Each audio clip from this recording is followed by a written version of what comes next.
Donc le défi, c'était d'avoir des prises de vue sous-marines en plein hiver. Donc j'ai opté sur un lieu où l'eau est extrêmement claire, une eau vive, une rivière sauvage.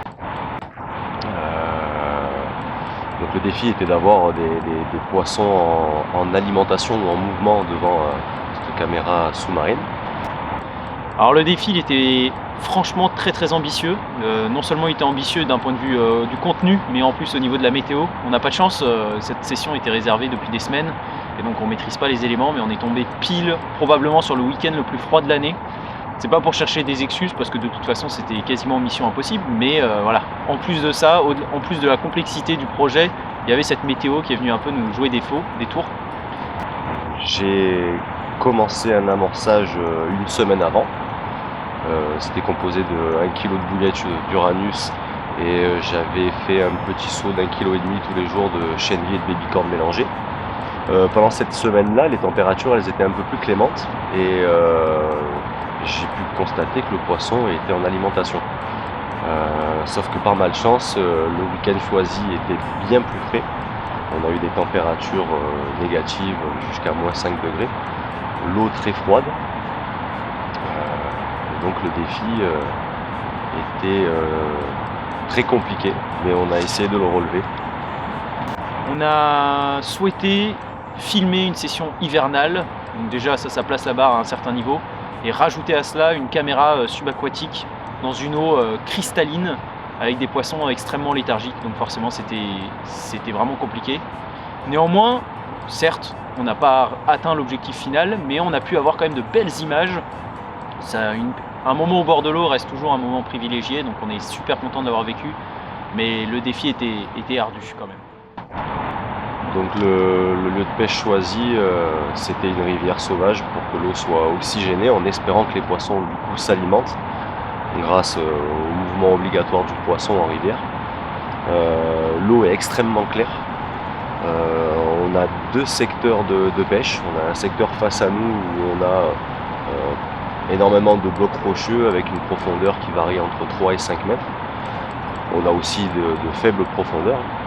Et puis on a une laune derrière nous, bien moins profonde, une vraie rivière sauvage avec très peu d'eau. Et sur cette portion-là, j'ai pu observer les poissons toute la semaine s'alimenter. Donc ça nous donnait confiance sur le fait d'arriver à avoir des vidéos sous-marines intéressantes. Et ça a été le cas. Alors, dès la première nuit, on a compris que les carpes n'allaient pas venir à nous, ça allait être à nous d'aller vers elles.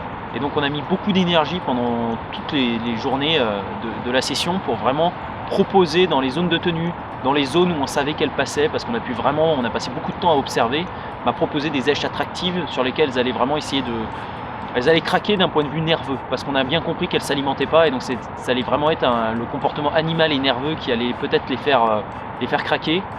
Ouais, malheureusement, c'est compliqué. Elles n'étaient pas du tout en train de s'alimenter. Elles avaient d'autres idées en tête. Elles étaient plutôt dans des zones en train de errer, de survivre, de lutter contre le courant. Même si elles se déplaçaient, hein, finalement, il y avait des petits groupes qui devaient parcourir presque 1 kilomètre dans la journée, à faire des allers-retours dans des petites zones. Mais c'était pas suffisant, et à aucun moment elles se sont vraiment intéressées à nos èches et à nos apports. Le lieu de pêche, il y a de très beaux poissons sur ces secteurs. Mais bien sûr, il y a toujours des petits poissons en rivière, mais des poissons de plus de 15, il y en a. On a pu aussi voir une coille traîner sur notre spot de pêche, donc on était assez confiants sur le fait d'avoir de belles images et pourquoi pas peut-être un poisson qui mordrait devant la caméra.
Oui, donc Augustin a posé la caméra le premier jour quand il est arrivé.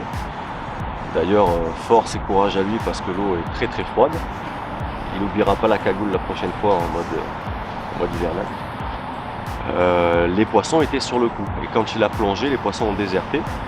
Et on est sur une rivière où les poissons ont quand même l'habitude de voir des baigneurs, des bateaux et autres. En général, le poisson revient, sauf que il pose la caméra subaquatique. Et les poissons, sur toute la session, ont vraiment eu du mal à revenir devant cette caméra. Comme si le poisson était effrayé de ce nouvel appareil dans leur milieu naturel. En tout cas, on aura énormément appris dans cette session, grâce à la caméra, grâce à notre track visuel sur la rivière, sur le comportement du poisson en hiver.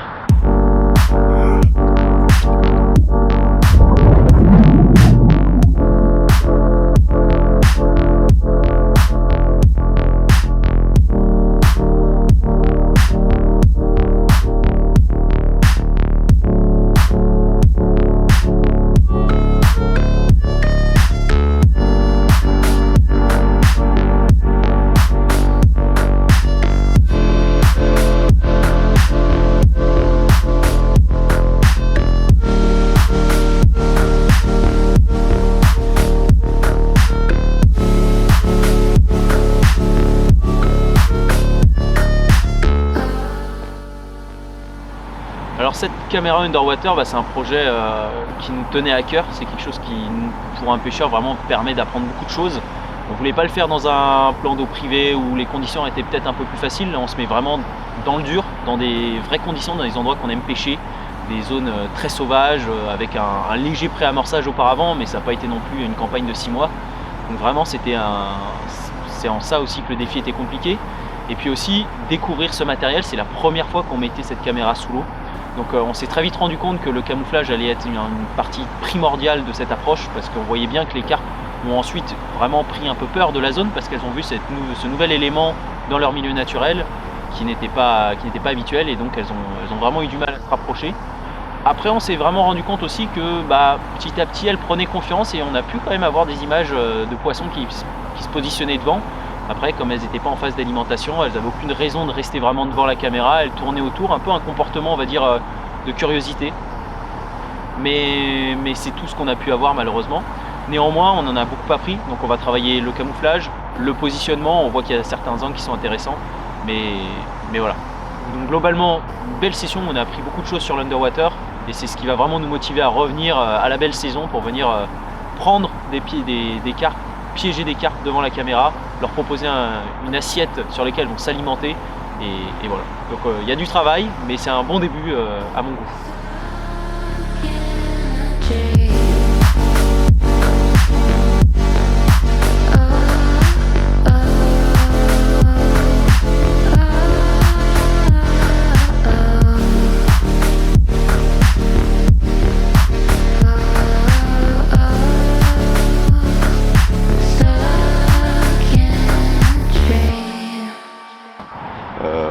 En les traquant, on a pu se rendre compte qu'elles se sont mises en sécurité sous des arbres, dans des zones peu profondes. Au départ, elles étaient en groupe, et puis après, au fur et à mesure, elles se sont de plus en plus éparpillées, avec des poissons un peu de partout sur la laune, donc encore plus compliqué pour pouvoir les attraper. Et tout au long de la session, il y a eu très peu de poissons qui sont revenus au niveau de cette caméra et de là où on pêchait, alors qu'elles y étaient avant. Et puis la traque était extrêmement compliquée parce que la rivière est très très sauvage, donc même l'approche en bordure, vous faites du bruit, donc le poisson, quoi qu'il arrive, il vous entend.